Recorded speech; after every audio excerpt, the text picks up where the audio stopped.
자, 여러분들 이번 이야기는 저번 청도 할매 이야기로 등장을 하셨던 바로 존못 대장님께서 찾아와 주셨습니다. 오늘은 청도 할머니 이야기는 아닐 수도 있어요. 하지만 어떤 이야기일지 한번 들어보도록 하겠습니다. 네, 여보세요? 존못 대장님 안녕하세요. 안녕하십니까. 저는 이제는 그냥 대장님이라고 부를게요. 근데 어차피 존못이라서 저도 그게 상관없습니다, 저는. 왜 그러세요? 왜 자꾸 본인을 그렇게 낮추세요? 예, 다들 이제 존못이 아니라 존잘이라고 말씀을 하시는데, 네. 저희 집에 거울이 없습니다. 보면 거울이 화가 없어요. 나서. 솔직히 아침마다 내 얼굴 봤는데 너무 잘생겼어. 짜증나. 오늘도 나가면 또 번호 엄청 따일 거 아니야. 이 생각 때문에 짜증나 하시는구나. 그러니까요. 하루만 못생겼으면 좋겠어요. 맨날 하루만? 못생겼기 때문에. 솔직히 하루만 한번 뭐 그런 날이 있겠죠, 언젠가? 그렇죠. 매일같이 못생겼기 때문에 하루만 못생겼으면 좋겠네요, 약간. 아유, 감사합니다. 저번에 이제 청도 할매 이야기로 정말 또 많은 감동과 또 소름 끼치는 포인트들을 많이 전달을 해주셨는데, 오늘 이야기에도 네네. 청도 할매 님이 나오실까요? 일단 오늘 같은 경우에는 청도 할매 이야기라기보다는 제가 일단 살면서 겪었던 약간 좀 현실 공포 같은 그런 얘기들을 좀 하나 해보려고 그걸 좀 가지고 오게 되었어요. 그러면 바로 어떤 현실 공포가 또 포함이 되어 있는지 들어보도록 하겠습니다. 렛츠가! 기르십니다. 기리시죠.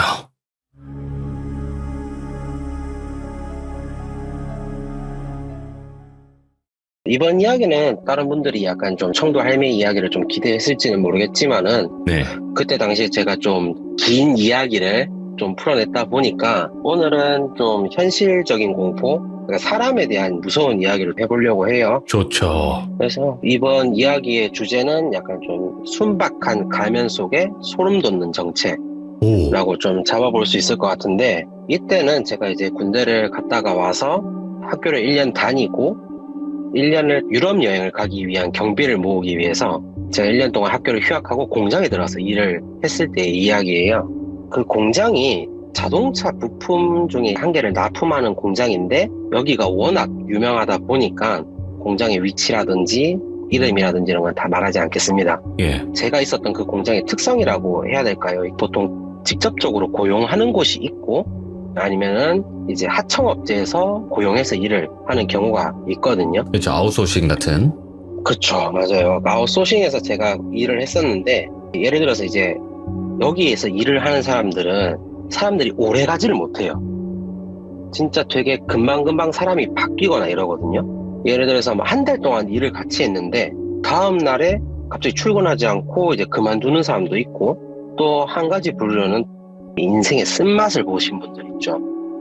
사설 도박에서 헤어나오지 못하시는 분, 장애를 가지셔서 취업의 문턱에서 좌절하신 분, 진짜 많은 분들이 오셨다 나갔다를 반복을 하는데, 일단 저는 그곳에서 1년 동안 돈을 벌어야 돼서 4개월에서 5개월 정도를 꾸준하게 일을 하다 보니까 그 아웃소싱 업체에서 나름대로 저한테 대리라는 직급도 주고 그렇게 열심히 중간관리자로서 일을 했었거든요. 예. 제가 대리 직급을 달고 열심히 일을 하면서 이제 어느 정도 사람들이 나갈 사람들은 나가고 계속 좀 오래 머물 사람들은 오래 머물면서 고정 멤버가 좀 탄생을 하게 돼요. 이 고정 멤버를 제가 좀 설명을 드리자면은 저랑 그 다음에 40살 정도의 사설 도박 중독자, 이분이 항상 내 다리는 부러져도 내가 선택한 사다리는 절대 부러지면 안 된다 라고 얘기하는 제가 토토 형이라고 부를게요. 그리고 30대에 둘리 영화, 그 만화를 너무 좋아하는 형이 있었어요. 예. 둘리 만화를 너무 좋아해서 마이콜을 닮고 싶다고 해서 진짜로 마이콜 파마를 하고 다녔던 파마 형이 있었거든요. 파마 형. 그리고 이제 뭘 하다가 다쳤는지 앞니도 없고, 앞니만 없으면 괜찮은데 정수리까지 없는 홍대리라고 한 명 있어요. 진짜 이게 가끔 보면 비주얼적으로 좀 많이 충격적이긴 한데 사람이 너무 좋아서 이분이 홍대리라고 제가 부를게요. 네. 그리고 이 이야기의 주제인 40대 후반의 점오형, 고정 멤버가 탄생을 하는데, 이게 왜 점오냐 하면은 일을 하는 데 있어서 사람이 진짜 너무 어수룩해요.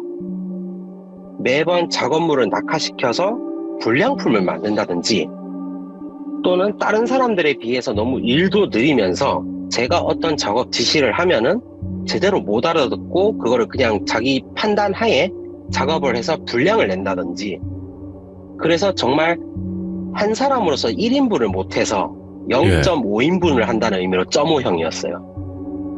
근데도 점오형이 자기 딴에는 좀 열심히 하고 요령도 피우지 않고 성실하게 일을 하는 모습에 제가 또 그 점오형보다 나이가 어림에도 불구하고 제가 작업 지시를 내리면은 진짜 군소리 하나 안 하고 진짜 순박한 시골 청년 같은 그런 모습으로 진짜 일도 열심히 하기도 했었고요. 물론 일을 열심히 하는 것과 잘하는 거는 차이가 크다는 거는 아시겠죠?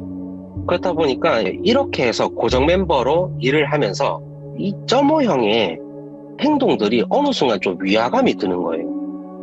다들 점심시간에 밥을 먹으러 가는데 혼자서 휴게실에 가가지고 자기가 싸온 밥이 있다고 휴게실에 가서 밥을 먹는다든지, 휴게 시간에는 보통 한 50분 작업하면 한 10분 정도 쉬잖아요. 그런 휴게 시간에 어디로 갔는지 찾을 수가 없어요. 저희가 단체로 다 나가서 찾아보려고 다 찾아봤는데 예. 그 공장 부지가 되게 크거든요. 근데 그거를 샅샅이 뒤졌는데도 찾지를 못했어요. 어디 숨었는지 모를 정도로. 그리고 작업 중간중간에 되게 멍하게 하늘을 쳐다보면서 뭐라고 중얼중얼거리기도 했어요. 근데 제 작업 라인이랑은 상당히 거리가 멀리 떨어져 있다 보니까 그 행동만 보이지 뭐라고 얘기하는지는 제가 정확하게 듣지는 못했었거든요. 근데 어느 날 그 점오형 바로 옆에 토토형이 있었어요. 토토형이 저한테 상담 요청을 하더라고요. 그래서 제가 뭔 일이냐 이렇게 얘기를 하니까 토토형이 점오 요새 좀 이상한 것 같다. 옆에 있는데 진짜 소름 돋는다. 이렇게 얘기를 하는 거예요. 그래서 제가 왜 그러냐 이렇게 물어보니까 작업 시간에 점오형이 혼잣말로 마지막하게 그년을 찾아야 돼. 그년을 찾아야 돼. 그년을 찾아야 돼. 그년을 찾아야 돼. 계속 이렇게 반복을 하더랍니다. 그래가지고 토토형이 너무 소름 돋아가지고 물어봤대요. 대체 그 여자가 누군데 그렇게 찾아야 되냐고. 그러니까 점오형이 그 되게 시골 청년의 순박한 웃음이 있거든요. 그 얼굴로 웃으면서 나 아무 말도 안 했는데 내가 뭐라 그랬어? 이렇게 얘기를 하면서 작업을 이어나가더랍니다. 그래서 토토형이 처음엔 자기가 잘못 들은 줄 알았대요. 그래가지고 내가 잘못 들었나 이랬는데 이 일이 하루 이틀 그리고 매일매일 이어지면서 어느 특정 순간에 점오형이 멍하게 하늘을 바라보면서 계속 그년을 찾아야 돼, 그년을 찾아야 돼, 그년을 찾아야 돼 이렇게 이야기를 하더라고요. 근데 또 똑같이 토토형이 되물어도 아무 말 안 했다고 되게 능청스럽게 아무 말 안 했다면서 이렇게 하니까 토토형이 너무 기분 나쁘고 소름이 끼치더래요. 그래서 토토형이 나 좀 점오랑 같이 일하는 거 싫다. 작업 라인을 좀 딴 데로 바꿔달라. 이렇게 요청을 했었고 다행히도 그 부분은 제 권한 상에서 할 수 있는 부분이다 보니까 바꿔줬어요, 제가. 그래서 점오형이 파마형 옆으로 가게 되었어요. 한 일주일 정도 지났나 자리를 옮기고 파마형이 저한테 따로 상담 요청을 하는 거예요. 예. 잠깐 할 얘기가 있다고. 그래서 뭐냐 이렇게 얘기하는데 어느 날 파마형이 되게 점심을 빨리 먹고 휴게실에서 잠을 자려고 딱 들어왔는데 불 꺼진 휴게실 구석에 점오형이 검은 비닐봉지에서 뭘 그렇게 꺼내서 먹고 있더래요. 그래가지고 파마형이 참 오지랖도 넓기도 하고 어떤 사람이랑도 좀 잘 지내는 넉살 좋은 형이다 보니까 그날도 점오형이 뭘 먹고 있으니까 가서 물어봤다고 하더라고요. 형 뭐 먹고 있어요? 이렇게 물어보니까 점오형이 갑자기 화들짝 놀라면서 비닐봉투를 자기 뒤로 휙 숨기더래요. 그러면서 말을 더듬더래요. 아무것도 아니다. 이렇게 얘기를 하면서 그러면서 자기 개인 캐비넷에 검은 비닐봉투를 넣어놓고 황급하게 나가더래요. 그래서 파마형은 별거 아닌갑다 이러고 누워서 자려고 하는데 뭔가 약간 좀 비릿하면서도 썩은 내가 나길래 파마형이 이거 좀 이상한데 싶어서 원래 그러면 안 되지만 몰래 점오형 캐비넷 문을 열었대요. 근데 그 캐비넷 안에 있던 거는 찢어진 스타킹이 있었고요. 그리고 담배 꽁초가 있었고 그 다음에 립스틱이 묻은 휴지랑 그 다음에 그 이상한 냄새가 나는 검은색 비닐봉투가 있었대요. 파마형이 기분이 확 나빠져서 그대로 캐비넷 문을 닫으려고 했는데 닫으려다 약간 좀 꺼림칙한 기분이 들어서 그 냄새가 나는 비닐봉투를 열어봤다고 하더라고요. 근데 그 안에 있던 거는 정체를 알 수 없는 음식물 쓰레기였대요. 그냥 집에서 가져오는 음식이 아니라 그 짬통에 있던 쓰레기 있잖아요. 음식물 쓰레기. 그래서 파마 형이 너무 소름이 돋아가지고 그대로 넣어놓고 저한테 바로 와서 얘기를 한 거예요. 근데 저는 좀 다르게 생각했던 게 점호 형이 예를 들어서 경제적인 문제가 있어서 이 사람이 진짜 먹을 게 없다 보니까 음식물 쓰레기를 먹을 수도 있는 부분인 거잖아요. 그래서 제가 굳이 얘기는 안 했어요, 점호 형한테. 대신에 제가 점호 형을 좀 데리고 다니면서 구내 식당에 식권도 안 사 먹고 이러니까 제 돈으로 식권도 사서 점호 형한테 밥도 먹이고 그러면서 그렇게 지냈었거든요. 사실 진짜 돈이 없어서 음식물 쓰레기를 먹는 거라면은 진짜 얼마만큼 사람이 궁지에 몰렸나라는 생각도 들기도 하고 네. 그리고 진짜 마음이 좀 아프더라고요. 만약에 진짜 그랬다면은. 그래서 누가 시키지 않는데 제가 좀 그렇게 나서서 좀 그랬던 부분이 있어요. 그러면서 자연스럽게 점호 형이랑 저랑도 친해졌고 그러면서 자연스럽게 점호 형은 제 옆자리로 오게 됐어요. 제 옆에 있는 작업 라인으로. 그러면서 이제 제 옆에서는 토토 형이 말했던 중얼거림도 한 번도 없었고 그리고 밥을 같이 먹으려고 같이 데리고 가고 하니까 진짜 문제없는 점호 형인 거예요. 그냥 일은 당연히 못하지만 계속 사고는 치고 하지만은 별 문제 없이 작업을 계속 이어나갔던 그런 상황이었었거든요. 그러다가 어느 날 7월에 무더운 여름이 다가오게 돼요. 다들 날이 덥다 보니까 공장 현장에서는 반바지까지는 아니지만 그래도 7부 바지 정도까지는 입고 작업을 할 수가 있었어요. 그날따라 너무 덥다 보니까 모든 작업 인원들이 7부 바지를 입었는데 그날따라 평소에 잘 안 보이던 게 보이더라고요. 다른 멤버들은 다 7부 바지를 입고 일을 하는데 점호 형만 유일하게 긴 바지를 입고 있던 거예요. 사실 이상하잖아요. 공장 현장에 와서 그냥 기지바지라고 해가지고 보통 면바지 이렇게 입고 오는 경우 잘 없잖아요. 왜냐하면 기름칠 묻고 이러면은 옷 빼리니까 당연히 작업복을 입고 하는데 그냥 그런 긴 바지를 입고 매일같이 출근을 했던 거에 그날 제가 딱 보였던 거예요. 그래서 쉬는 시간에 제가 흡연구역에서 구름과자를 좀 태우면서 점호 형한테 이렇게 넌지시 물어봤어요. 제가 형 이렇게 날씨가 더운데 혼자 긴 바지 입고 있으면 안 더워요? 이렇게 얘기를 하니까 갑자기 점호 형이 순간 당황한 얼굴로 말을 더듬으면서 바지 밑단을 황급하게 가리더라고요. 헐. 그러면서 아니다. 네 뭐 아무것도 아니다. 이렇게 얘기를 하길래 뭔 일인가 싶어가지고 시선이 자연스럽게 바지 밑단으로 내려가잖아요. 바지 밑단으로 딱 봤는데 발목에 채워져 있던 그 전자발찌 그게 딱 보인 거예요. 그래가지고 제가 자연스럽게 시선을 하늘로 딱 바라보면서 뭐 그래요? 제가 7부 바지 하나 사줄까요? 이러면서 좀 능청스럽게 장난치면서 넘어가게 됐어요. 그리고 한참을 고민을 했죠. 이거를 과장한테 얘기를 해야 될까? 아니면 그냥 나만 알고 있어야 될까?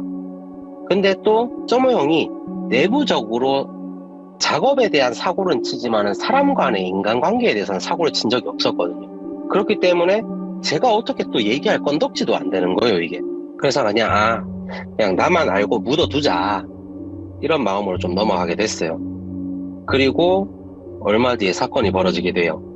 저희 이제 작업하는 이제 특성상 이제 공장 현장에서는 3톤 미만의 전동 지게차를 이용하는 경우가 많아요. 근데 이게 딱히 면허라든지 그때 당시에 이제 14년도 이때였으니까 그때 당시에는 전동 뭐 지게차 이런 거에 대한 면허가 크게 필요하진 않았어요. 3톤 미만의 지게차는. 그래서 저나 다른 멤버들은 다 지게차를 사용하기도 하고 배우기도 하고 이렇게 사용을 하는데 점호 형한테는 차마 못 맡기겠더라고요. 진짜 사고 칠까봐. 근데 이제 사건이 일어난 이날에는 파마 형도 토토 형도 몸이 아프다고 하루 결근을 해버린 거예요.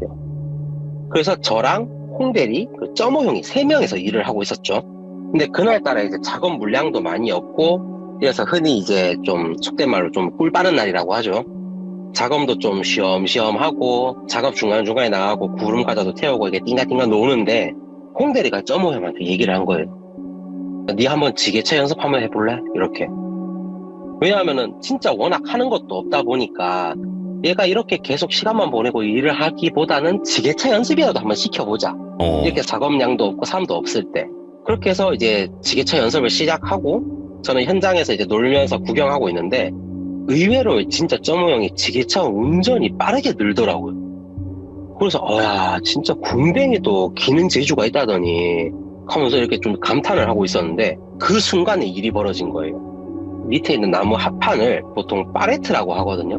들 때는 항상 지게차 드는 부분을 안쪽 그러니까 어떻게 보면 좀 앉는다고 표현을 하거든요. 이게 지게차가 기울면 안 되다 보니까 안쪽으로 안아서 가져가야 되는데 물품을 띄우기 전에 꼭 안아야지 사고가 안 벌어져요. 근데 그거를 안 안은 상태로 그대로 뒤로 후진을 한 거예요. 그러면서 물건이 들려서 나오고 있죠, 이미. 네. 근데 무게 중심은 뒤쪽이 아니고 앞쪽으로 쏠려 있죠. 이러니까 그대로 파레트랑 물품이 홍대리가 바로 옆에서 지켜보고 있었거든요. 홍대리 있는 쪽으로 그대로 무너진 거예요. 이게 진짜 다행인지 아닌지는 모르겠는데 홍대리가 진짜 재빠르게 피하면서 진짜 오른쪽 다리만 딱 깔리게 됐어요. 근데 이 물품이 진짜 아까 전에 말씀드렸지만 지게차로 뜰 정도면은 진짜 무거운 거거든요. 근데 그게 홍대리 오른쪽 다리를 그대로 깐 거예요. 그래서 저도 막 정신없이 홍대리 괜찮냐 하면서 얘기를 하는데 홍대리는 계속 소리 지르고 비명 지르고 있지. 그래가지고 일단 다급하게 119에 저는 전화를 하고 그러면서 구급대원분들이 특수 장비 같은 걸 이렇게 들고 오시더라고요. 이게 사람 손으로 띄울 수가 없다 보니까. 그래서 그거를 살짝 들어서 홍대리를 이제 데려가게 됐죠. 근데 그 급박한 상황 속에서 저는 그 점호 형을 봤거든요. 점호 형의 표정이 아직도 기억이 나는 게 보통 그렇게 사고가 나고 사람이 다치고 이러면은 되게 당황한 표정으로 진짜 안절부절 못 해야 되잖아요. 왜냐하면 내 실수로 일어난 사고니까. 네. 근데 그 약간 순박한 웃음을 지으면서 아무것도 안 하고 홍대리를 내려다보고 있는 거예요. 근데 제가 지금 순박한 얼굴이라고 표현을 했는데 당시에 제가 그 웃음을 지금 생각해보면 진짜 마치 하회탈 같은 그런 웃음이었어요. 눈꼬리가 되게 이렇게 기울어 있고 입은 진짜 한박웃음을 짓고 있는 그런 약간 좀 기괴한 모습이었거든요. 당시에는 좀 급박한 순간이어서 좀 정신없이 지나갔는데 그 점호형의 그 표정은 지금도 좀 소름이 돋아서 잊혀지질 않더라고요. 그렇게 홍대리는 3주에서 4주 정도의 병원 생활을 지게 됐고요. 이 일이 있고 난 바로 그날에 제가 그 표정이 잊혀지지 않아서 과장한테 제가 직접 이야기를 했어요. 점호형에 대한 이런 자초지종에 대한 설명도 해줬고, 그러니까 음식물 쓰레기를 먹던 거, 그년을 죽여야 돼, 그년을 찾아야 돼라고 얘기했던 부분, 오늘 같이 공장에서 사고가 일어났는데 그렇게 웃고 있었던 부분들을 제가 과장한테 얘기를 했는데, 근데 과장은 약간 좀 기우일 수도 있다. 예. 그러면서 조금 더 일해보고 네가 도저히 안 되겠다 싶으면은 그때 되면 내가 보내줄게. 전자발찌 차고 지금 사고는 안 쳤지 않냐. 가만히 놔두고 우리가 인력이 한 명 한 명이 좀 아쉬운 상황이다.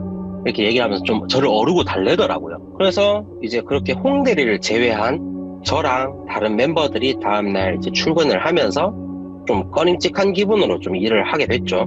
그렇게 해서 며칠이 지나면서 조용히 지나가나 싶었는데 그 사건이 일어나고 난 이틀 뒤에 공장 현장으로 사복을 입은 형사들이 찾아왔어요. 그래서 제가 맨 앞에 있으니까 점호 형을 찾으면서 어디 있는지 물어보더니 그 자리에서 바로 현장 체포를 하더라고요. 수갑을 채워서. 그래서 제가 이게 무슨 일인가 싶어서 제가 지금 과장 말고 현장에 있는 책임자인데 무슨 일인가 이렇게 물어보니까 형사분이 선생님한테는 발설할 수 없고 조만간 주변인 조사를 진행할 테니까 그때 좀 성실하게 응해주세요 하고 그러고 그냥 가더라고요. 그래가지고 한 며칠 뒤에 경찰서에서 전화가 왔어요. 주변인 조사를 좀 도와달라고. 갔는데 뭐 딱 들어가자마자 경찰서에 주변인 조사 뭐 받아보신 분들은 알겠지만은 앞에 카메라가 한 대가 있고 시작하기 전에 진술인 누구 이제 참고인 주변인으로서 이제 증언 녹화 시작하겠습니다 하고 녹화 버튼을 누르더라고요. 예.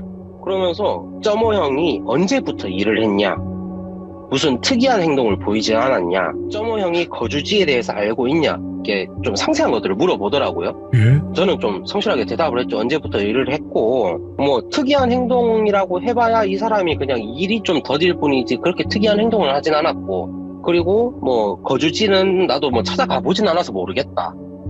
뭐 이렇게 얘기를 했었거든요. 그러면서 이후에 이제 토토형, 이제 파마형, 과장, 홍대리 이렇게 해서 이제 주변인 조사를 받으러 가게 됐고, 저는 진짜 그 아무것도 모르는 상태로 1년간의 여행 경비를 저는 다 모으게 되고 이제 공장 생활을 마무리하게 돼버려요. 오호. 제가 딱 1년만 하고 딱 종료를 했었거든요. 그리고 다음해 1월 달에 제가 유럽 여행을 2달 정도를 갔다 오게 돼요. 근데 갔다 오고 난 뒤에 토토 형하고 파마 형 그리고 홍대리하고 술을 마시게 됐어요. 그러면서 그 이야기의 진실 아닌 진실을 좀 듣게 되었거든요. 첫 번째로 홍대리 사고의 진실이거든요. 점호 형이 지게차를 운전하는데 운전 실력이 너무 빠르게 느니까 홍 대리도 옆에서 감탄을 하고 있었대요. 그렇게 운전을 하는 걸 지켜보고 있는데 점호 형이 되게 순박한 얼굴로 웃고 있는 얼굴이 순간 이렇게 스쳐 지나갔다고 하더라고요. 그래서 홍 대리가 그냥 자기 적성 찾았네, 다행이다 이렇게 생각하고 있는데, 사고 당시에 물건이 딱 기우는 순간에 보통 사람들이 물건이 사람이 있는 쪽으로 기울면은 본능적으로 핸들 바퀴를 반대쪽으로 꺾게 돼요. 왜냐면 사람이 다치면 안 되니까. 근데 이때 홍 대리가 점호 형이 지게차 핸들을 홍 대리 있는 쪽으로 꺾었다고, 그거를 봤다고 하더라고요. 근데 그렇게 꺾으면서 소름 끼치게 자기를 바라보면서 웃고 있는 얼굴을 봤대요. 그러면서 사고가 난 거예요. 그러면서 술자리에서 홍 대리는 자기는 100% 확신한대요. 일부러 저런 거라고. 자기가 그 소름 끼치는 얼굴을 보고 피하지 않았더라면 내 몸 전체가 다 깔려서 나는 진짜 큰일 났을 거라고. 두 번째, 파마 형하고 토토 형이 주변인 조사와 동시에 자기가 아는 사람을 통해 전해들은 점호 형의 전말이에요. 점호 형이 아까 전에도 말씀드렸지만은 전자발찌를 차고 있었잖아요. 이전에도 여성에게 못된 짓을 해서 전자발찌를 차게 됐다고 하더라고요. 근데 토토 형하고 파마 형은 이미 먼저 알고 있었던 거예요. 그리고 제가 제일 늦게 안 거죠, 그거를. 여튼 점호 형이 살고 있는 원룸에 네. 어떤 여성분이 사셨대요.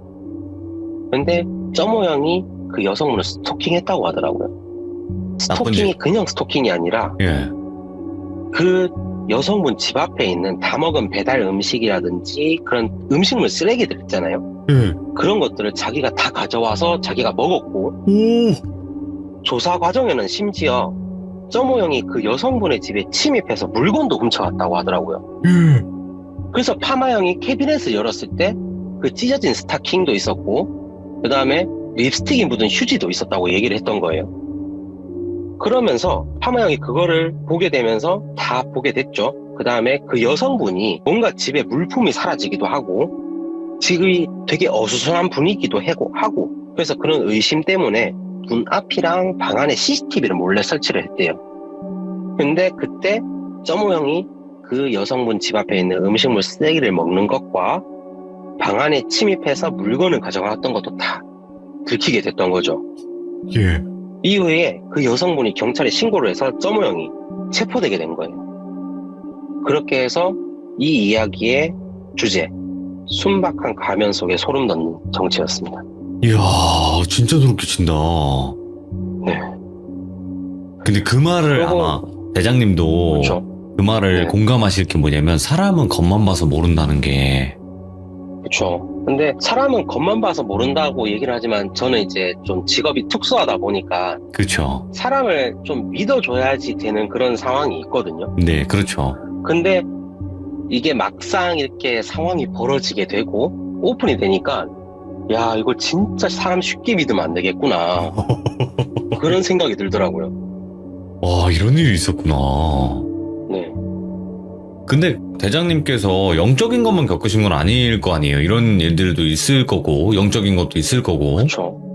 저도 뭐 나름대로 이제 뭐 서른 이제 중후반을 넘으면서 예. 사회생활도 나름대로 해보기도 했고, 그리고 이제 뭐 사실상 알바라고 해야죠. 대학생 때는 이제 학비도 벌어야 되고 이러다 보니까 요식 업계를 좀 재패하기도 했었고, 치킨, 통닭, 뭐 쌀국수집, 진짜 막 고깃집부터 시작해갖고 안 해본 게 없을 정도로 예. 진짜 그러면서 겪은 일들도 되게 많았어요.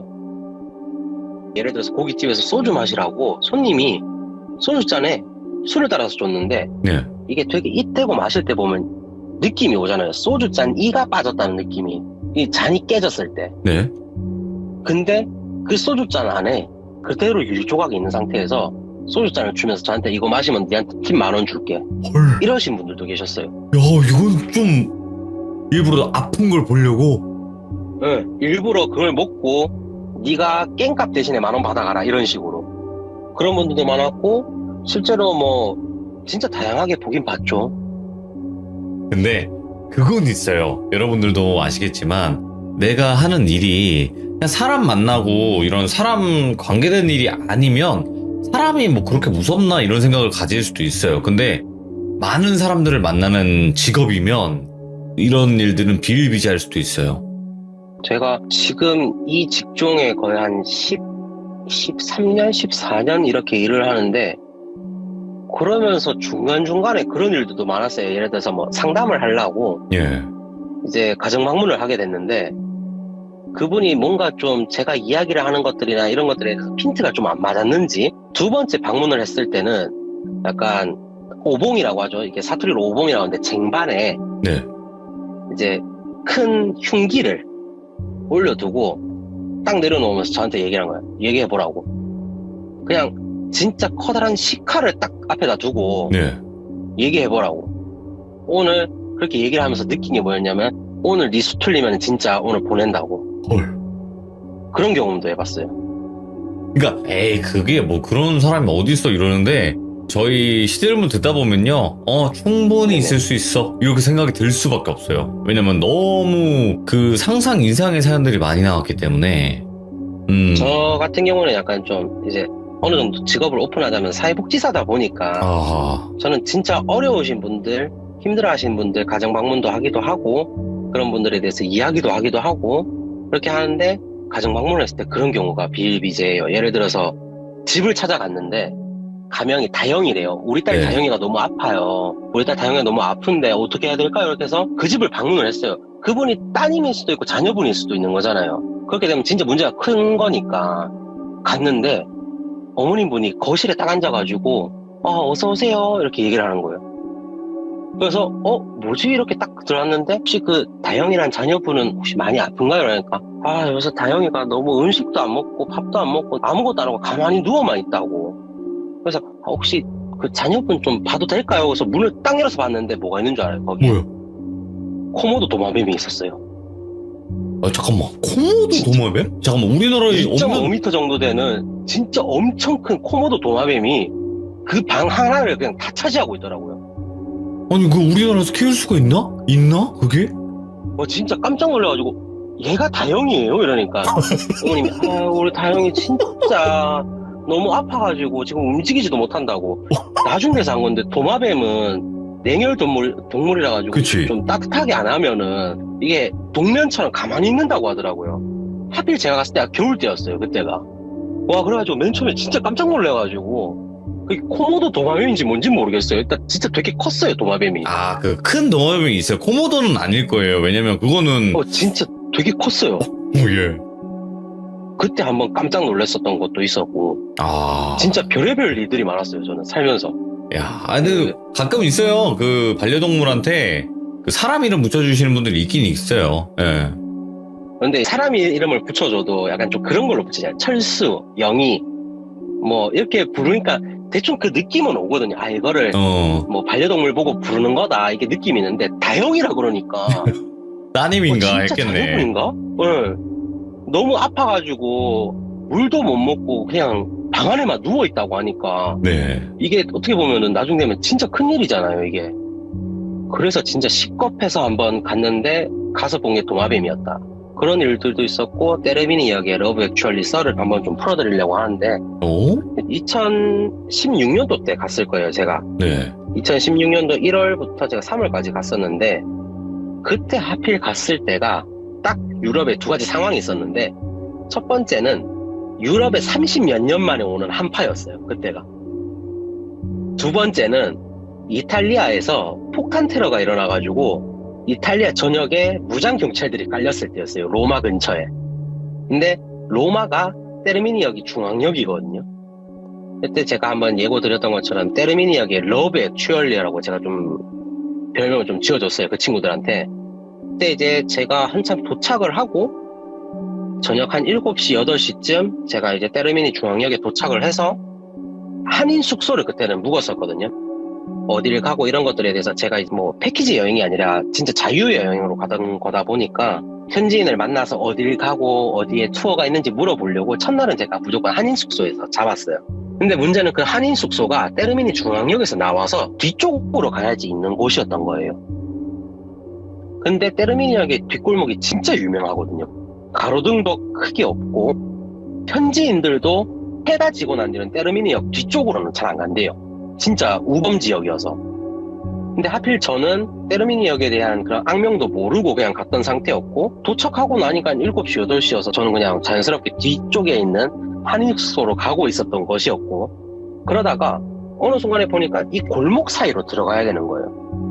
골목 사이를 들어가서 안쪽에 어떤 광장이 있고, 광장 뒤쪽에 그 숙소가 있었던 그런 상황이었었거든요. 그래서 이제 골목을 딱 들어가서 중간 정도 갔는데, 앞쪽이, 그러니까 골목 앞쪽이랑 뒤쪽에 사람 한 명이 싹 나오는 거예요. 그래가지고 뭐지 하고 앞을 딱 봤는데 사람이 막고 있잖아요. 그럼 자연스럽게 사람이 뒤로 가야 되니까 뒤를 딱 쳐다보게 되는데 뒤에도 사람이 있는 거예요. 그래서 캐리어 들고 그 상태에서 굳었죠. 그 상태에서 갑자기 두 명이 서서히 이렇게 간격을 좁혀오다가 뒤에 있는 사람이 앞쪽으로 딱 가면서 스케치북을 딱 열어요. 이렇게 스케치북을 딱 여는데 그 위에 영어도 있고 일본어도 있고 중국어도 있고 한국어도 있어요. 근데 제가 알아볼 수 있는 건 한국어잖아요. 딱 보이는 게 소리 지르지 마였어요. 그러면서 스케치북을 한 장 또 넘겨요. 밑에 한국어가 또 적혀 있잖아요. 그 자리에 엎드려 이렇게 있는 거예요. 근데 그 얘기를 하면서 스케치북 넘기는 사람 옆자리에 있는 사람이 이렇게 칼을 꺼내 드는 거예요. 진짜 일본 그 야쿠자들이 쓰는 되게 기다란 사시미 같은 칼 있잖아요. 그걸 싹 꺼내는 거예요. 그 다음에 넘기면서 복대 풀어. 그 사람들이 다 알고 있는 거예요. 이게 여행객들 이렇게 오면은 안 뺏기려고 복대라든지 이런 거 차고 온다는 걸 알고 있는 거예요. 그 다음에 딱 넘기면서 살고 싶으면은 가만히 있어. 이렇게 있는 거예요. 그래가지고 사시미를 든 친구가 저한테 가까이 오면서 제 캐리어 가방을 열려고 그랬겠죠. 근데 캐리어는 당연히 잠금 장치가 돼 있으니까. 그래서 막 뭐라고 얘기를 하면서 캐리어를 벽 옆에다가 막 내려치고 있는 거예요. 그 자물쇠를 부러뜨리려고. 근데 그때 갑자기 군용 험비 있죠. 군용 험비가 싹 오면서 골목길 앞에 딱 멈추는 거예요. 그러면서 베레모를 쓰고 진짜 실탄에 총을 들고 있는 무장 경찰이 내린 거예요. 그러면서 그 때르미니역의 러브 액츄얼리들이 도망갔거든요. 진짜 잘못했으면은 진짜 걔네들한테 다 뺏기고 목숨이 어떻게 될 수 있는지도 모르는 상황이고, 거기에다가 경찰들이 안 왔으면은 저는 그 자리에서 1년 동안 진짜 생고생하면서 돈 벌어서 갔는데 첫날에 진짜 그렇게 사고로 당할 뻔한 거예요. 그래서 그 경찰들이 이탈리아어로 막 뭐라고 얘기하는데 저는 막 말을 못 하잖아요. 어떻게든 막 팝하고 막 있는 거 열어가지고 막 알려주고 주소 있는 거 막 보내주고 막 눈물 막 계속 나면서 막 손발 덜덜 떨리는데 경찰 2명이 따라와서 숙소에 들어간 것까지 봐주고 이렇게 들어가더라고요. 그래서 제가 그 친구들을 때르미니역의 러브 액츄얼리라고 부른 거예요. 러브 액츄얼리 영화 보면은 나오잖아요. 스케치북 넘기면서. 제가 그 충격이 너무 아직도 잊혀지질 않아서 그때 당시에 아마 여행 많이 가시는 분들 카페에 들어가서 보면은 때르미니역의 러브 액츄얼리라고 하면 그 당시에 있던 분들은 다 아실 거예요. 지금도 있을까 그런 게? 글쎄요. 지금 거의 한 6년, 7년 정도 지났으니까 지금 있진 않지 않을까요? 코로나 때문에 여행객들이 없다 보니까. 근데 러브 액츄얼리라고 해서 난 그게 도대체 뭘까 했는데 이런 걸로 이어질지 몰랐네요 이게. 진짜 제가 그래서 그 친구들 제 별명 한번 지어줬습니다. 다시는 대장님은 못 가시겠다 해외여행. 근데 저는 만약에 갈 수 있으면 또 갈 것 같아요. 저는. 뭐 때르민 거기를요? 왜냐하면 그쪽만 안 가면 되잖아요. 나도 그쪽만 안 트라우마 가면 생겨서 되는 못 갈 거니까. 것 같은데. 근데 지금은 뭐 돈도 뭐 다 있지만은 시간이 안 나서 못 가는 거죠, 결국엔. 오늘 대장님께서 진짜 사람이 이렇게 무서울 수 있구나 이거를 또 알려주셨네요. 왜냐면 현실 공포는 우리 주변에서 귀신을 보는 사람들만 겪는 게 아니잖아요. 이게 그냥 우리가 겪을 수 있는 거잖아요. 우리가 대장님이 될 수 있는 거니까. 그렇죠. 왜냐하면 저는 영가를 본다거나 이렇지는 못했어요. 뭐 네. 청도 할머니 이야기 때도 얘기를 드렸지만은 저는 그렇게 크게 보지를 못했고 대신 소리가 들리거나 그 귀신이 제 몸이나 이런 거에 대해서 뭐 터치를 한다거나 네. 이런 것들은 있었지만 제가 직접 본 거는 진짜 그때 딱 한 번뿐이었어요. 그 화장실 앞에 있던 머리 귀신. 그거 말고는 사실 크게 없었죠. 근데 이분 자체가 전달을 너무 잘해 주셔가지고 진짜 상상이 안 될 수가 없어요. 진짜 대장님도 전달 왕이네요. 제가 봤을 때. 아유, 감사합니다. 이야기로 이렇게 칭찬입니다. 전달을 한다는 게 참 쉬운 게 아닌데 그래도 항상 너무 감사드리고 다음번에 또 다른 이야기 있으시면 우리 또 전달해서 많은 분들을 공포에 떨게 만들어주세요. 감사합니다. 감사합니다, 돌비님. 네, 고맙습니다. 네. 자, 지금은 이제 존못 대장님께서 이야기를 들려주셨는데, 근데 이야기를 워낙 전달을 깔끔하게, 그것도 상상이 잘 되게끔 이야기를 해주시다 보니까, 진짜 사람이 이런 경우가 있고, 또 여러분들 여행 가서 정말 조심하셔야 돼요. 저도 이야기로는 많이 들었었는데, 실제로 여행을 갔던 분들 중에서 위험에 처했던, 정말 또 해외다 보니까 어디에 도움을 요청할지도 모르는 그런 상황이 분명히 발생을 하다 보니까 어디든 어느 나라든 여행을 가실 때는 항상 준비하시고 조심하시고 그러시길 바랍니다. 시청해주신 모든 분들 조심하세요.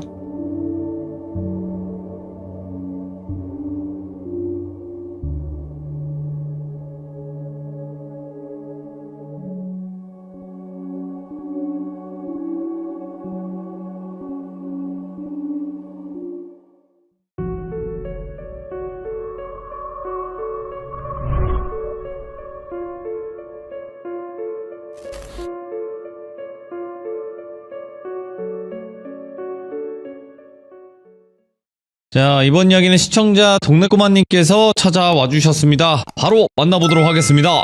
안녕하십니까. 반갑습니다, 동네꼬마님. 아유, 감사합니다, 돌비님. 네. 자, 오늘 동네꼬마님께서 저에게 말씀은 해주셨지만 네. 이게 또 날이면 날마다 오는 게 아니잖아요, 이 이야기가. 밑밥 깔지 마세요. 부담스러워요. 아니에요. 저도 행복해서 이제 행복회로를 막 돌리고 있는데 오늘 이야기 바로 한번 예고 없이 출발을 해보는 게 어떨까 생각이 듭니다. 예, 알겠습니다. 네, 바로 출발할게요. 렛츠고! 길이십니다. 동네꼬마예요.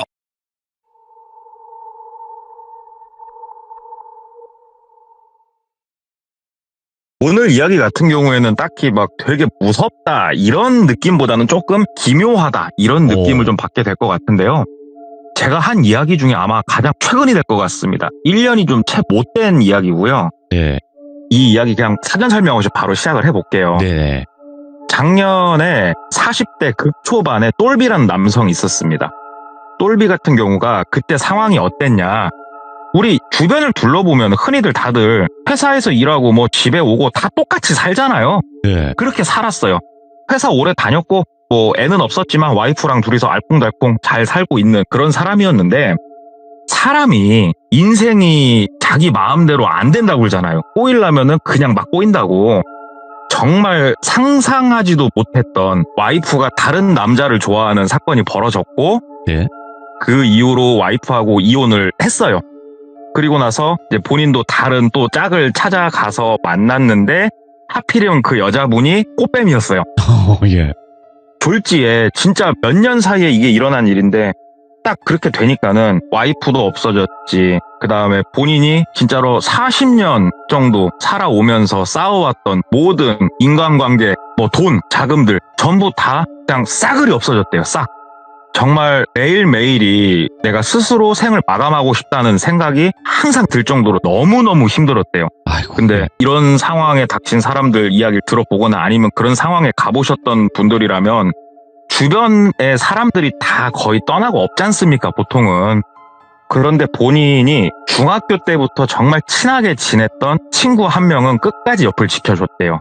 물론 이 친구한테도 차마 다 못 갚은 빚도 꽤나 많았고 하지만 이 친구는 전부 다 이해를 해주고 옆에서 응원을 해줬다고 그러더라고요. 시시때때로 찾아와가지고 야 나도 생활이 힘든 거 너 알잖냐. 내가 너 다시 일어서라고 사업자금 같은 건 못 대준다. 너 집은 못 사주지만 배고프면 말해라. 내가 너 언제든지 밥 사주고 같이 식사할란다. 너무 힘들면 말해라. 새벽이라도 뛰어와서 너의 말동무가 되어주겠다. 힘을 내라. 이렇게 진짜로 진심을 다해서 얘기를 해주는 친구가 딱 한 명 있었대요.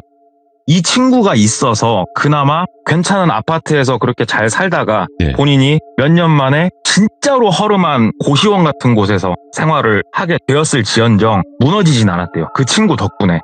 그렇게 어떻게 살아가야 되나 고민을 많이 하고 있는 찰나에 친구가 얘기를 하더래요. 야, 똘비야, 너 얼굴색이 너무 안 좋다. 술 좀 적당히 마셔라. 네가 다시 일어서려면 건강부터 챙겨야지 않겠냐 얘기를 하면서 너 여행이라도 좀 다녀와라 그러더래요 친구가. 그래서 내가 지금 이 판국에 한가롭게 여행 갈 때냐. 그러니까 친구가 야, 여행이라는 게 그래 돈이 압박에 튀어서 가는 사람도 있지만 정말로 뭔가 생각 정리를 하기 위해서 떠나는 그런 여행도 있는 거 아니냐. 내가 여행 경비를 좀 대줄게. 여행을 좀 다녀와라. 얘기를 하더래요. 근데 그 얘기를 딱 듣는데 머릿속에 뭐가 하나 싹 필름처럼 지나가더래요.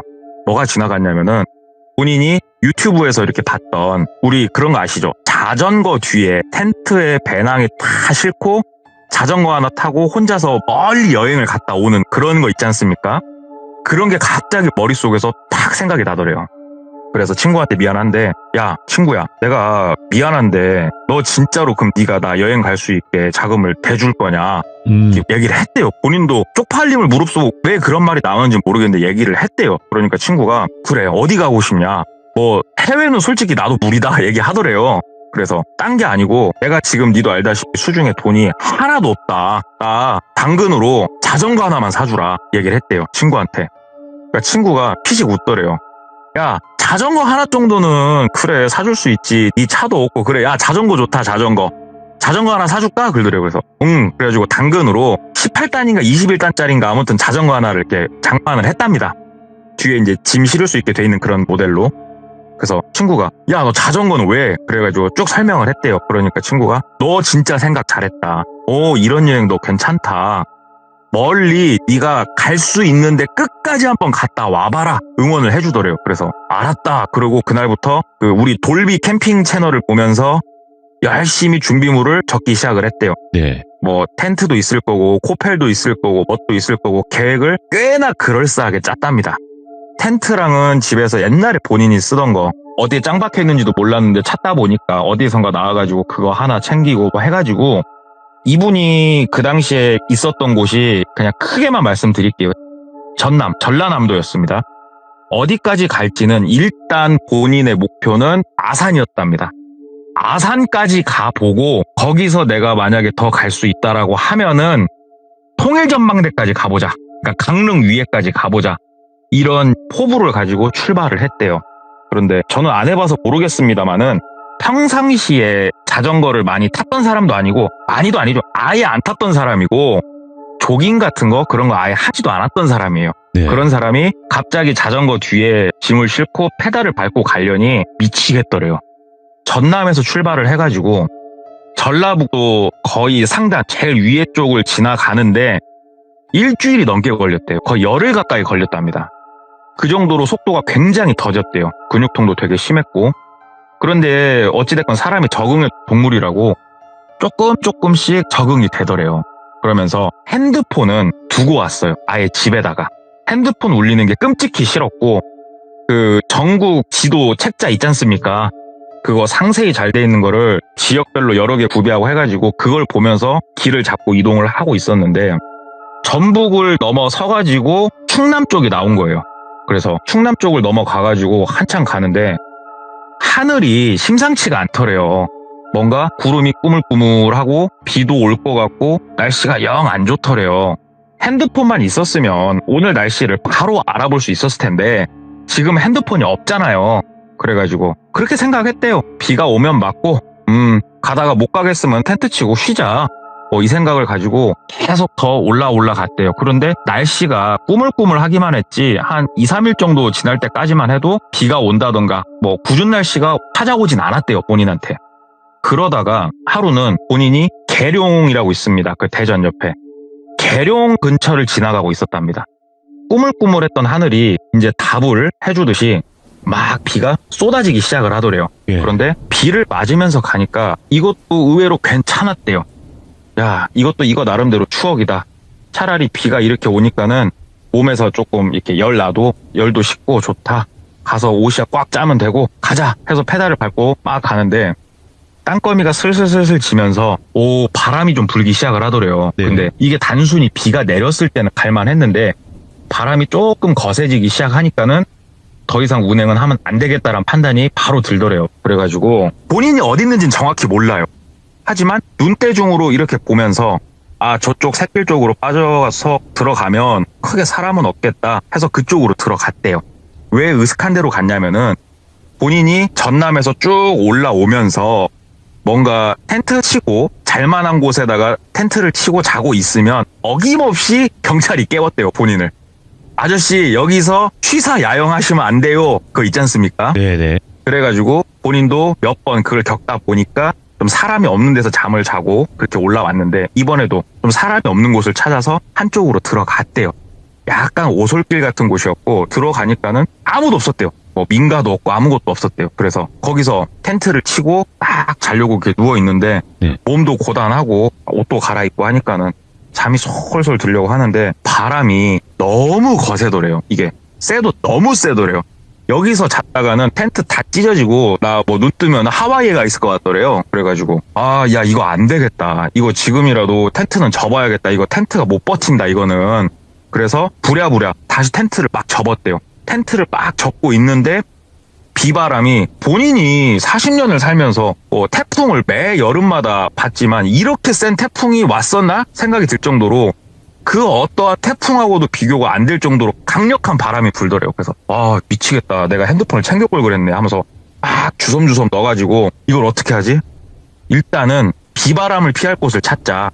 근처에 어디 돌박 밑이 됐건 어디가 됐건 아니면 민가가 됐건 어디를 좀 이동을 하자. 그래가지고 자전거를 타고 막 가는데 아시다시피 바람이 그렇게 세게 불면 자전거도 타기가 힘들대요. 그래가지고 가다가 몇 번 넘어질 뻔 하다가 땅은 질퍽거리고 자전거를 밀면서 다시 막 내려오는데 오솔길이 본인이 들어올 때 한 10분 정도 들어왔던 걸로 기억을 하는데 지금 굉장히 어둠이 짙은 밤이잖아요.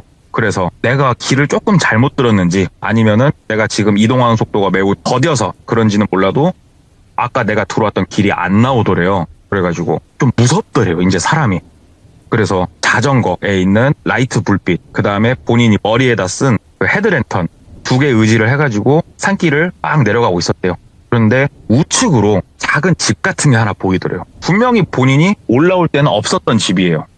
그래서 그 집으로 가까이 다가가 봤더니 폐가더랍니다. 딱 봐도 폐가였대요. 대문도 떨어져 나가 있었고 사람이 살 거라고는 상상할 수 없는 그런 집이었는데 그 집을 들어가서 좌우를 이렇게 둘러봤더니 당연히 아무것도 없고 왼쪽에는 아궁이를 떼는 방식의 부엌 같은 장소가 하나 있었고 대청마루가 있고 대청마루에 들어가는 문이 왼쪽에 하나 오른쪽에 하나 이렇게 딱 보이더래요. 일단은 진짜 다행이다. 여기서 오늘 비바람을 피하자 해가지고 그 집으로 들어갔답니다. 제일 왼쪽에 있는 건 아궁이 같은 그런 곳이니까 거기는 제끼고 대청마루에서 들어가는 문이 왼쪽에나 오른쪽에나 있는데 거기는 문이 닫혀 있었대요. 다. 그래서 왼쪽에 있는 곳을 열었답니다. 그 문 여는 방식도 진짜 얼마나 오래됐는지 우리 옛날 드라마 보면 밥숟가락 꽂아가지고 잠그는 그런 문 있지 않습니까?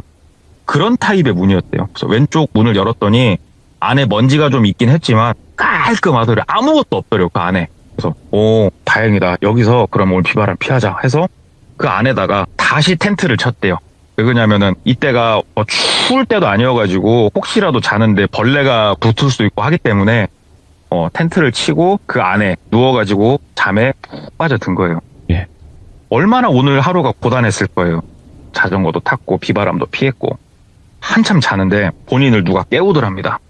어디서 온 객이요? 하면서 이렇게 얘기를 하더래요. 그래서 무슨 소린가? 그래서 눈을 떴대요.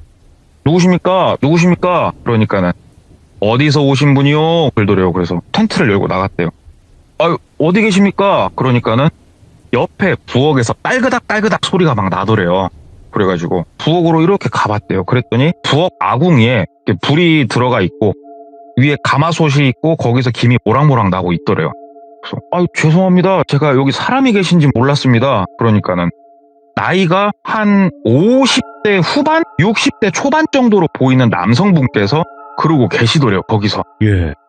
누군데 우리 집에 와가지고 그렇게 마음대로 들어가서 자빠져 있냐고 얘기를 하더래요. 그래서 아이고 정말 죄송합니다.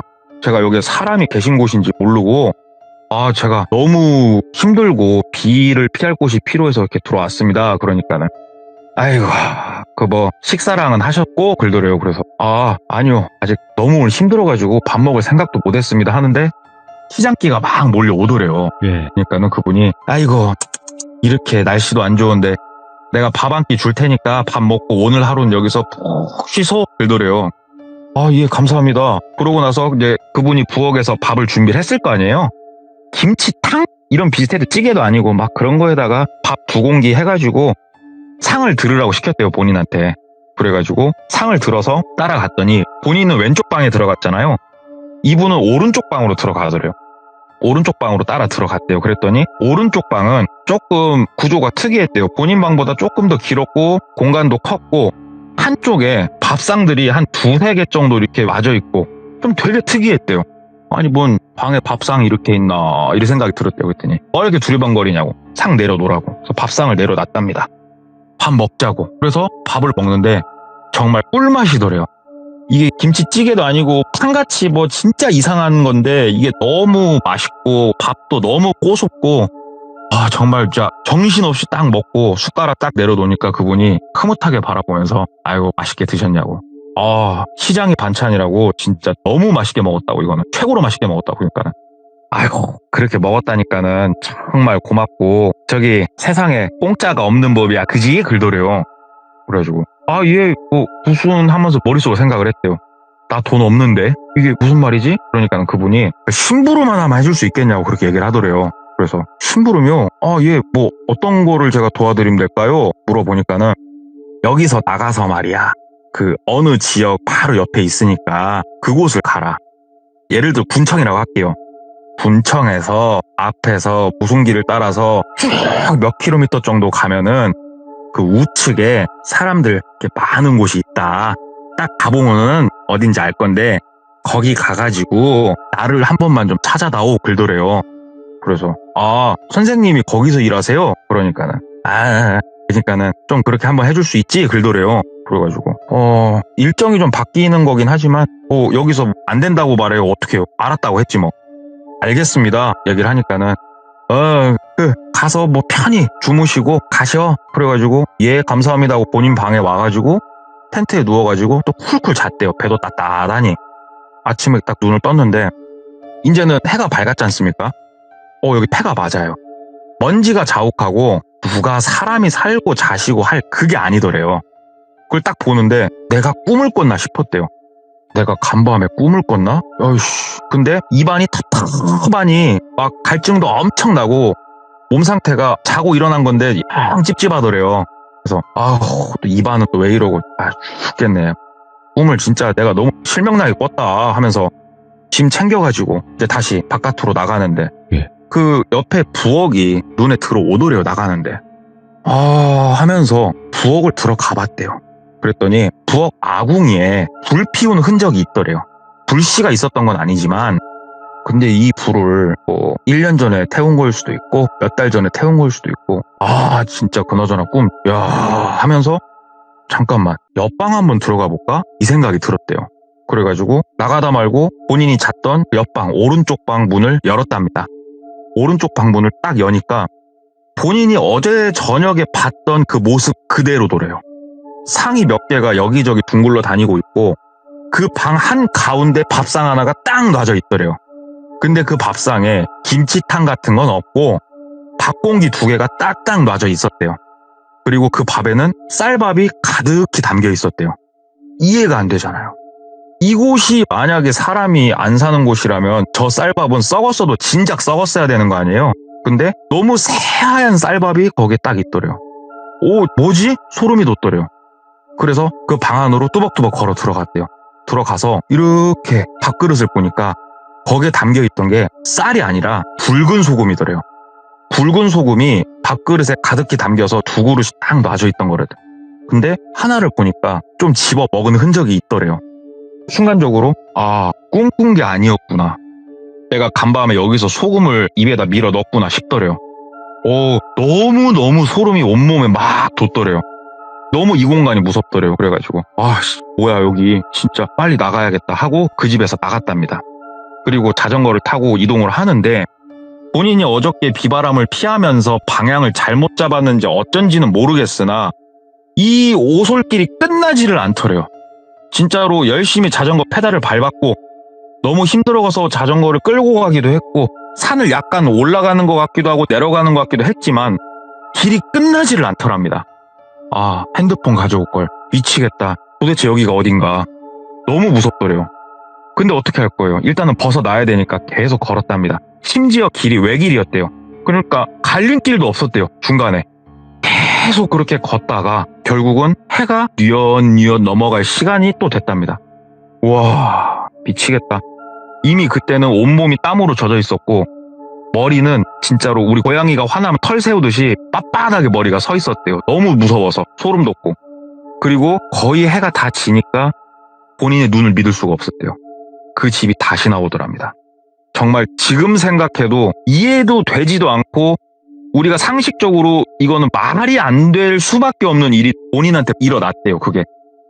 그걸 보는데 얼어가지고 그 집 옆을 지나가지도 못하고 딱 그 자리에 서가지고 이걸 다시 뒤로 돌아가야 되나 어째야 되나 진짜로 부들부들 떨고 있었대요. 그런데 본인 뒤에서 사박 소리가 들리더래요. 너무 놀래서 뒤를 팍 쳐다보니까 어스름한 그 시간에 실루엣 하나가 본인한테 싹 오는데 어저께 저녁에 봤던 그 아저씨더래요. 이제는 진짜로 온몸에 닭살이 돋다 못해 다리가 후들후들 떨리더래요. 그러면서 그 아저씨가 왜 안 갔어? 그러더래요. 그래서 예, 가려고 하는데 제가 길을 잘못 잡은 것 같습니다. 그러니까는 어디로 가려고 하는 길이었어? 그러더래요. 그래서 예, 뭐 어저께 그 말씀 주신 일은 제가 해야죠. 이렇게 더듬더듬 얘기를 했대요. 그랬더니 그 아저씨가 아이고 그 젊은 사람이 입만 열면 그렇게 구라가 술술 나와. 그러더래요. 본인도 뜨끔했대요. 예. 이 아저씨가 거기에 가서 그 부탁한 건 머릿속에 아예 없었거든요. 그래서 아니요 가려고 했어요. 그러니까는 오늘 이거 어떻게 나갈 거야? 그러지 말고 들어와. 또 그러시더래요. 어떻게 할 거예요? 이미 해는 졌는데. 그리고 희한하게 이분의 말을 거부를 할 수가 없었대요. 그래서 또 집을 따라 들어갔고 이분이 차려주시는 밥을 먹는데 진짜 너무 맛있었대요. 이번엔 본인이 자다 먹는 것도 아니잖아요. 지금 진짜로 김이 모락모락 나는 흰 쌀밥에 밥을 먹는데 이건 소금이다 하면서 입에다 이렇게 한 숟가락 딱 넣었는데 야, 이거는 뭐 거의 돌비의 축복 수준으로 맛있더래요. 이게. 그래서 정신없이 먹었대요. 본인도 반 미친놈 마냥. 그분이 힘들지 내일은 꼭 가서 내가 부탁한 것 좀 제발 좀 해주세. 막 이렇게 여러 번 당부를 하시더래요. 그래서 알았다고. 그리고 본인은 또 어저께 잤던 방에 가서 텐트를 치고 누웠대요. 이 집은 폐가 저 사람은 귀신 같은데 야 이거 어떻게 해야 되나 나 홀린 건가? 내일도 만약에 여기를 못 벗어나면 어떻게 하지? 하면서 본인도 모르게 잠이 들었고 아침에 눈을 떴을 때는 또 아무것도 없었대요. 옆방을 보던가 아궁이를 가던가 이런 생각은 하지도 못했고 황급히 짐을 챙겨서 그 집을 나섰대요. 딱 나서면서 그 집을 향해서 크게 외쳤답니다. 아저씨가 시키신 심부름 하러 가겠습니다. 저 지금 갑니다 아저씨 하고 오솔길을 걸어 내려가기 시작을 했대요. 5분 정도 내려갔을까? 길이 나오더랍니다. 포장된 길이. 그 포장된 길 한쪽에 자전거 던져놓고 앉아가지고 한 30분을 앉아있었대요. 살았다 이 생각 들면서. 그러면서 어찌됐건 저찌됐건 그럼 이분이 부탁한 일은 하자. 그래가지고 그분이 말한 대로 어디 찍고 해서 쭉 가다 보니까 그분이 말한 곳이 처음에는 어떤 곳인지조차 몰랐대요. 그냥 사람이 많이 있는 곳이라고만 얘기를 했는데 가다 보니까 딱 보고 알겠더래요. 장례식장이더래요. 거기가. 장례식장을 딱 갔는데 여기가 좀 시골이고 좀 외진 곳에 있고 그런 장례식장이다 보니까 주차되어 있는 차가 없더래요. 그리고 뒤편에 한 대 정도 있고 그러니까 지금 여기에는 뭐 초상이 나서 들어와 계신 분이 없는 거예요. 일단 들어가보자 해서 들어갔대요. 그러면서 계십니까 얘기를 하니까는 사무실에서 어떤 직원분이 한 분이 딱 나오시더래요. 차 한 대 있는 게 이분 차구나. 그러면서 그분이 뭘 도와드리면 되겠냐고 얘기를 하더래요. 그래서 저 딴 게 아니고 하는데 잠깐만 그 어르신 이름이 뭐지? 아무것도 생각이 안 나더래요. 예. 그래서 그 어르신의 얼굴 모양새를 설명을 해줬대요. 그 어르신이 얼굴이 되게 특이했대요. 그 한쪽 광대뼈부터 시작해서 목까지 커다랗게 붉은색 반점이 있었고 귓볼이 엄청 길었대요. 그러니까 딱 보기에도 특이하잖아요. 그래서 저기 이렇게 생기신 직원분을 좀 찾아뵈러 왔습니다. 얘기를 하니까는 그 직원분이 본인을 머리끝부터 발끝까지 위아래로 한 4-5번 훑더래요. 뭐 이런 미친놈이 왔나 그 표정이더래요. 그래서 저기 그런 직원분 혹시 여기 안 계시나요? 나이는 한 50 후반? 60? 그 정도로 보이는 것 같은데 그러니까 그분이 들어오시라고 글더래요. 따라 들어갔대요. 앉으니까 맥심 한 잔을 주더래요. 그래서 맥심을 홀짝홀짝 마시면서 그분이 그 직원분은 왜 찾으세요? 글더래요. 그래서 그게 아니고 뭐 여기 계신다고 제가 얘기를 들어서 그러니까는 저한테는 편하게 그냥 말씀하세요. 미친놈이라고 안 할라니까 글더래요. 예, 그게요 하면서 쭉 설명을 했대요. 그러니까 그분이 조용히 끄덕끄덕 하면서 듣더래요. 그러면서 그러시구나. 그분 여기 직원 아니세요. 글더래요. 그래서 그러면 그랬더니 여기 지금 똑같이 부르면서 찾아온 게 본인이 4번째인가 5번째인가 그렇거든요. 글더래요. 그래요? 그러니까는 나도 이거는 조금 희한하네. 그러면서 어디다 전화를 돌리더래요. 그리고 한 1시간 정도 있으니까 어떤 또 다른 분이 한 분 오시더래요. 그러면서 3명이서 했던 얘기를 또 했대요.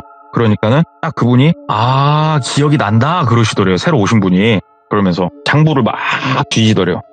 연락처 하나를 딱 알려주더래요. 본인한테. 자, 돌아가신 분 가족 연락처다고 이게. 내가 알려줬단 말은 하지 마시고 나도 지금 이렇게 오신 분이 한두 분은 아니셨다. 본인이 한 4-5번째 되는 걸로 기억을 하는데 이거 대처를 좀 잘 해보셔라 글더래요.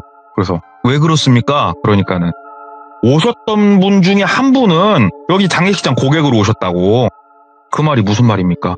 돌아가셨다고요. 그러니까 이거 나 뭔지는 모르겠고 나도 소름 끼치니까 그 가족분들한테 연락하셔가지고 뭐 처리할 거 있으면 처리하시라고 주더래요.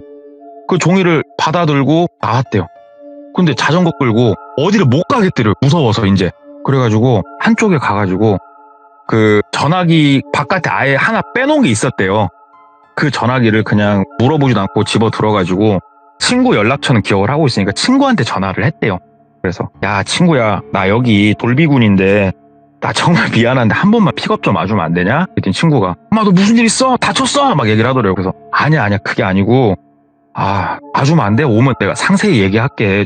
빨리 좀 와주면 안 되냐 친구야? 막 통사정을 하니까 친구가 알았다고. 거기 장례식장 이름이 뭐라고? 알았다고 하더니 친구가 널로 왔대요. 널로 왔어. 그래가지고 친구 차에다가 주섬주섬 다 싣고 내려가면서 친구한테 얘기를 했대요. 내가 여기까지 지금 이런저런 일이 있어서 여기까지 왔다 얘기를 하니까 친구가 그러냐고. 이거 똘비야 그러더래요. 그래서 그러니까는 그러지 말고 우리 돌비 스님을 한번 찾아가 보자 얘기를 하더래요. 그래서 돌비 스님?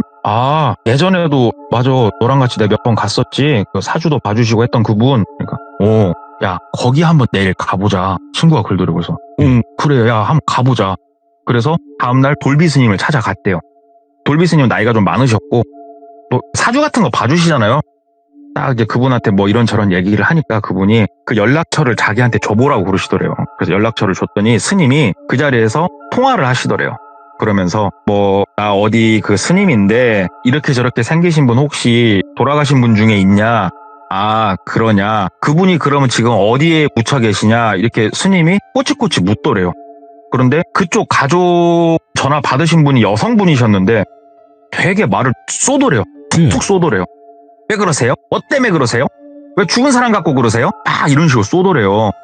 아무것도 안 알려주더래요. 진짜 아무것도. 그러니까 스님이 알겠다고 하고 전화를 끊고 그 장례식장으로 전화를 또 거시더래요. 그 어저께 왔던 그 어떤 사람 있지 않냐? 나 뭐 누군데 뭐 좀 물어볼 게 있어서 전화를 했다. 그분이 돌아가셨을 때 장례를 치를 때 혹시 그 장례식장에 뭐 일을 좀 돕고 했던 분이 누가 있냐 물었더니 그쪽에서 글쎄 우리도 이거 조금 몇 년 된 일이어가지고 글쎄 뭐 이랬던 아주머니가 누구신지 모르겠다 정확히. 그러니까 그러냐 혹시 그러면 그 상갓집 분위기는 뭐 어떤지 혹시 기억할 만한 사람 있냐. 그러니까는 없더래요. 아무도. 일단 알았다 하고 전화를 끊더니 꼴비를 딱 쳐다보면서 일단은 우리가 하나 확인해야겠다 얘기를 하더래요. 그래서 무엇을 말입니까? 돌아가신 분이 그곳에 찾아가라고 얘기했을 때는 괜히 한 얘기가 아닐 거다라고 얘기를 하더래요. 그래서 뭐 그렇겠죠. 그러니까는 내일 다 같이 한번 움직이자 그러시더래요. 스님을 앞장 세워서 해당 장례식장을 먼저 갔답니다. 승복을 입고 있으니까 장례식장 그분들도 함부로 대하거나 그러진 않더래요. 그러면서 그분들하고 스님이 한참 뭐 얘기를 쭉 나누는데 여사님 한 분을 거기서 알게 됐어요. 결국은 전화를 여러 군데 돌리다가. 근데 그 해당 장례를 치룰 때 모습을 여사님이 기억을 할 수밖에 없는 게, 우리가 보통 장례를 치르면요, 상복을 입고 몸에 있는 장신구를 다 빼는 걸로 알고 있거든요. 예?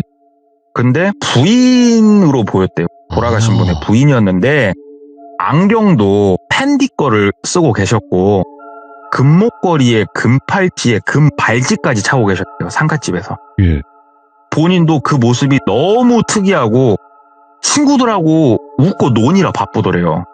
보통 상가집에서 낮에야 그래요, 뭐 상가집 슬프니까 일부러 웃음소리 내주고, 또 밤에 조문객들이 빠져나가면 남아있는 사람들이 그땐 또 눈물이 나오는 시간 아닙니까? 네. 그때는 기지개 피고 방으로 들어가는 것도 봤고 너무 특이했던 기억이 있더래요. 그러니까 스님이 아하 하더래요. 거기서 됐다, 아하, 나가자. 그러고 딱 시동을 걸고 똘비가 그 묵었던 곳 있지 않습니까? 거기를 좀 헤매서 찾았답니다. 보니까는 이곳은 폐가가 아니고 제실이다 얘기를 하더래요. 제를 지내기 위해서 만들어 놓은 그런 집이다. 근데 굉장히 오래돼 보이는구나 하면서 제실 뒤쪽으로 산세를 좀 보시더니 한쪽으로 걸어가셔서 뒤따라 걸어갔더니 봉긋 산소가 여러 개가 있는 게 보이더래요. 가족묘 같더래요. 가족들. 이렇게 쫙 보는데 그 중에 하나가 풀이 듬성듬성 나가지고 좀 을씨년스럽게 생긴 봉분이 하나가 딱 있더래요.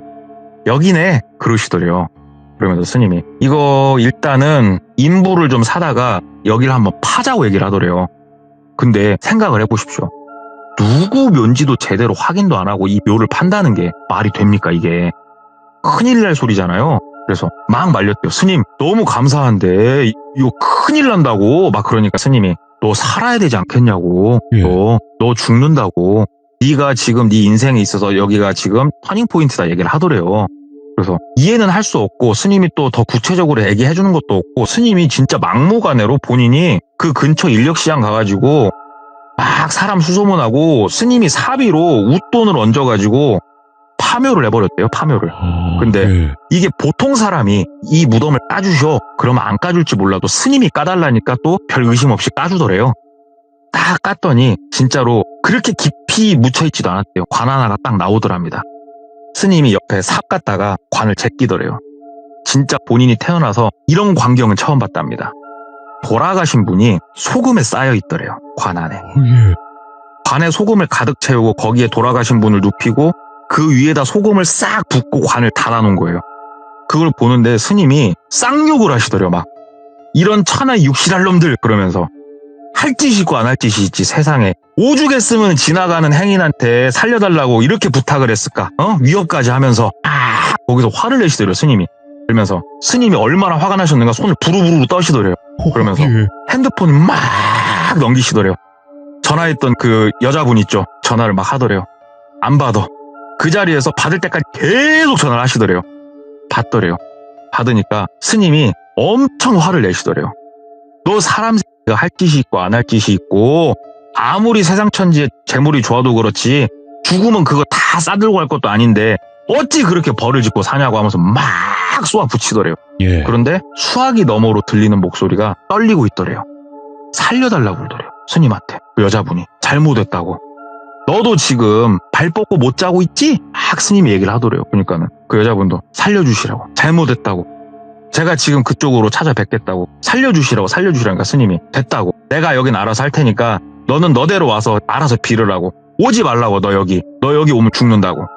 오늘은 오지 말라고. 그리고 스님이 직접 싹 그 소금 인부들하고 걷어내고 스님이 또 다 이렇게 해가지고 다시 잘 묻어드렸대요.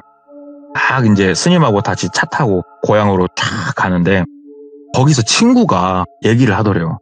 너랑 예전에 우리 사주 보러 한번 가지 않았었냐. 그래서 갔었다. 그러니까는 너 나가고 스님이 내 사주 좀 봐주시고 나한테 얘기를 해줬다. 그래서 뭔 얘기? 그러니까는 너 정말 힘들어질 거래. 그때 나만큼은 옆에서 너 지켜주래. 이렇게 얘기를 했다는 거예요, 스님이. 그래서 그래서 네가 나 끝까지 이렇게 지켜준 거야? 그러니까 아니 그건 아니고 어찌됐건 스님이 그렇게 말씀을 하셨는데 그러면 나도 잘 되고 너도 잘 된단다. 그러니까 이제는 다 일 잘 끝났으니까 기운 내 친구가 글더래요. 근데 그때까지만 해도 그냥 그런가 보다 했는데 어찌됐건 스님이 그렇게 일을 다 처리를 해주시고 뭐 본인한테 어떤 초자연적인 현상이나 이런 건 없었는데 본인이 야식집에서 배달을 다시 시작을 했대요. 먹고 살아야 되니까. 근데 사람 인생이 꼬일 때는 어처구니 없이 꼬일지 몰라도 다시 풀리려니까는 무섭게 풀리더래요, 본인이. 예. 이 스님과 이 친구가 얘기한 게 진짜로 맞는지 어쩐지 몰라도 그래가지고 지금은 식당을 5개를 돌린답니다, 이분이. 그리고 이게 식당을 그쯤 돌리면은 법인을 낸답니다, 법인 사업체. 예. 법인 사업체 지금 본인은 대표이사를 하고 있고 총괄이사로 지금 친구가 계신데요. 예. 그래서 스님이 얘기해준 대로 이 친구가 어려웠을 때 네가 돕고 어디까지 이 스님 예측한 건지 모르겠어요. 이런 일련의 사건이 나서 복을 좀 받았다든가 네. 영가분한테 거기까지는 모르겠지만 뭔가 진짜로 기묘하고 알 수 없는 뭐 사주까지 곁들여진 뭐 얘기가 하나 있어가지고 주워 왔습니다. 그래도 복 받으셨네. 저도 돌비님한테 이렇게 항상 기도하면서 복 받으려고요. 아니, 저는 한낱 미물이기 때문에 무슨 저에게 말씀을. 빌어봤자. 우리 돌비님께서는 사흘 네. 동안 세상을 창조하시고 3일을 쉬시는 분입니다. 아유, 큰일 납니다. 이거 신성모독이 될 수 있어요. 조심해야 돼요. 취소하겠습니다. 오늘 동네 꼬마님께서 또 이렇게 신묘하고 소름 끼치는 이야기를 잘 전달해 주셨습니다. 그러니까 장르가 상관이 없어요. 동네 꼬마님에겐 진짜로. 아유, 아닙니다. 네. 오늘 긴장 좀 많이 했습니다, 사실. 너무너무 감사드립니다. 고맙습니다. 네, 감사합니다. 네. 자, 여러분들, 동네 꼬마님은 영적인 귀신 이야기든 현실 공포든 그냥 그게 상관이 없습니다. 너무나 말씀을 항상 잘 해주시고 정말 많은 분들에게 이런 이야기를 들려줄 수 있다는 것만으로도 너무나 감사한 분이죠. 항상 지금처럼 많은 응원, 사랑 부탁드리도록 하겠습니다. 감사합니다.